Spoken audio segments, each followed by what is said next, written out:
now to take a look at the latest news from the world of sports and showbiz. We're joined by Hayley Partner and Aidan McGee. Here you go. So let's start with some showbiz, Hayley. Yeah, I want to talk about Ollie Murs because he's recently been on his stag do after his gig in Belfast.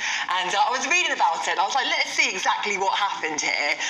Aidan will know all about stag do's. He's just recently come back from Butlins. Yeah, I did, a little while ago, yeah. I'm still recovering. Anyway, so apparently the rules from his fiancée, Amelia, was that he to the rest of the boys, she had said to them that they're not allowed to shave his head or his eyebrows. So she put some ground rules down first. Were they the only ground rules? Apparently so. But he had all these lists of things that he had to complete. But my point is... You still can do though by the sound of it. Yeah, I mean, my point is, are stag do's a thing of the past? No. I mean, I haven't finished yet.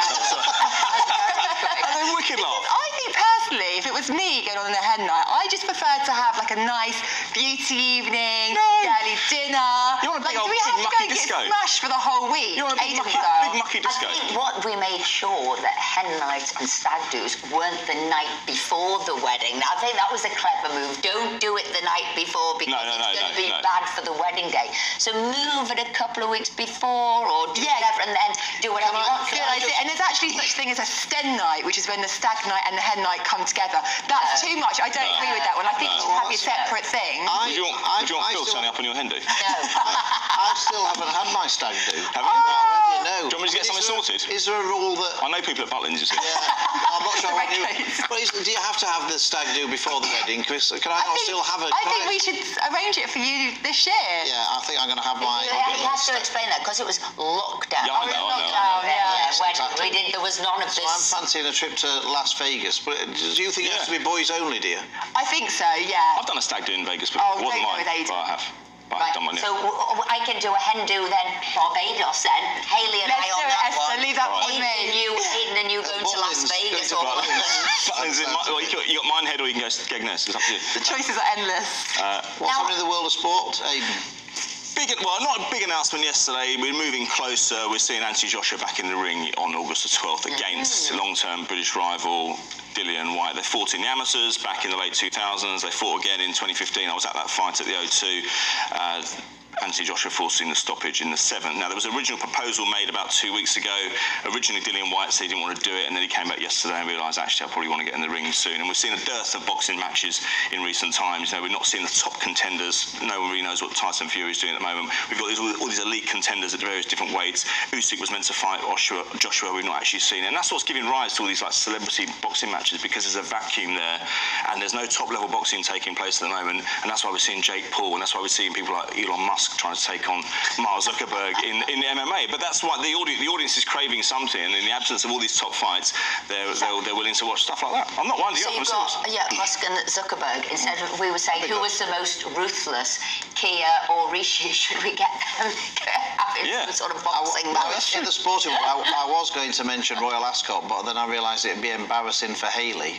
Oh. Yeah. Well, I gave her my tickets. I offered to take her on a hot date to Royal Did you? Ascot. Yeah. It's more than she got out of me. And she stood me up for a hot date. So I'm obviously a long way down the pecking order. Right, so who are you taking instead? Phil, I'm so sorry. I don't know how to make this up for you. I should have brought in chocolates. I do apologise. But I want to talk about Glastonbury. Moving on swiftly. Because tomorrow night, Elton John is going to be joined on the stage, on the Pyramid stage, by a surprise guest. I think it's going to be Kiki D. Really? Wouldn't that be good? They had a song about 30 years ago. About 30 years ago, wasn't it? Yeah, I interviewed her. She's a lovely lady. Oh, yeah. And I looked at her schedule and she hasn't got anything on this week, like gigs. So I think it could be her. Just ruined the surprise for I'm people. sorry. Is it just one person who's joining him, or has he got a host of people joining him?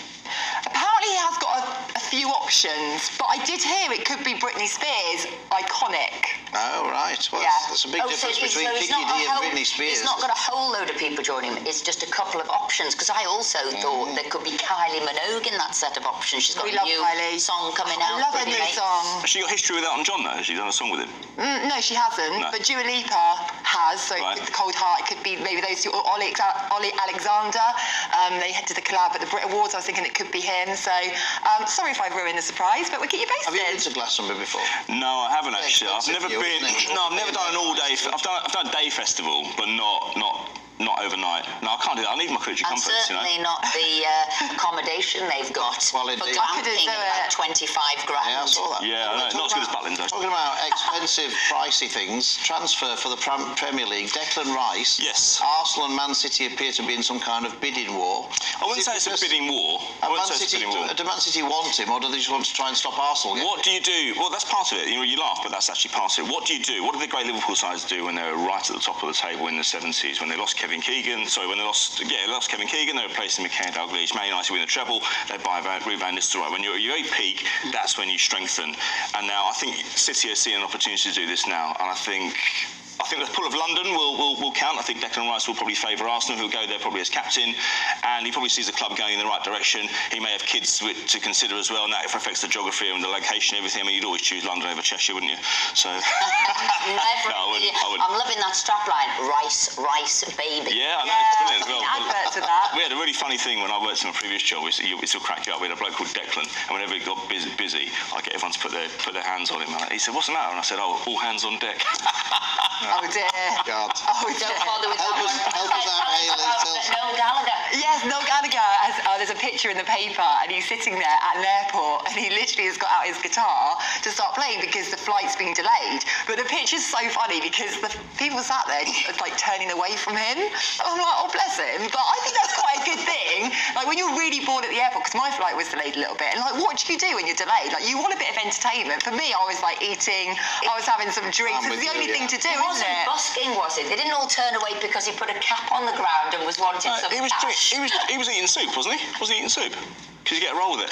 Oh, you know, I haven't missed you, Aidan, in 2 weeks. When we go to the airport next, we ought to get you singing. That'd clear. We'd have a. We went to the theatre this week, and Esther was singing all the way through, actually, and she has got a good voice. You must have been hammered. Can you sing? You must have been hammered to sing that. My God. But it was a Temptations. You know what? When Yeah. see the Temptations, Hayley and I had a night out. She might have got rid of Philip on their Yeah. day out, but Hayley and I had a night out, right? Girl power. Biff me off. I didn't realise how many hits the Temptations had. Yeah, I know about the Temptations, yeah. Unbelievable. Yeah, no, But then you also said, what would I do at an airport? There's only a couple of things to do at an airport, and it's usually eat. eat, yeah. Shop. Eat Yes. or shop, or maybe... That's the whole reason they want you there early. That's Yeah, why check you in 4 hours early, so they want you to spend money there.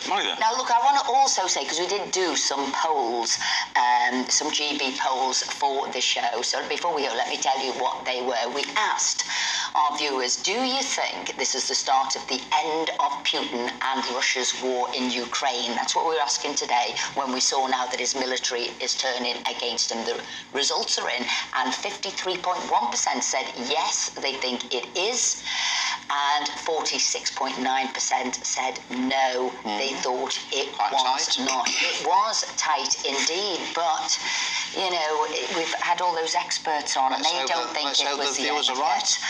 We also asked whether you're struggling with your mortgage payments with those interest rates going up, and the results came in, and it was 24.6% of you said yes, you are, while 75.4% said no, I'm not. And that could be because there's so many people on fixed rates at the moment. That's still a because lot. they're all coming up. It's a lot. That's still a lot, isn't it? A quarter of people is still a lot. I got 5 years the other day, and I might regret it going forward, but it feels right now. So you do it, don't you? It's not a joke. Oh, okay. We never know with We you. were waiting for the punchline. I'm a very serious guy, you know. Yeah. Anyway, back in the real world. Aidan, thank you. It's been brilliant. Hayley, brilliant. And we've got another night planned out. But she's not getting another invite to Royal Ascot. Anyway, thank you to all of our guests. Coming up, it's GB News Saturday with the one and only wonderful Dawn Neeson.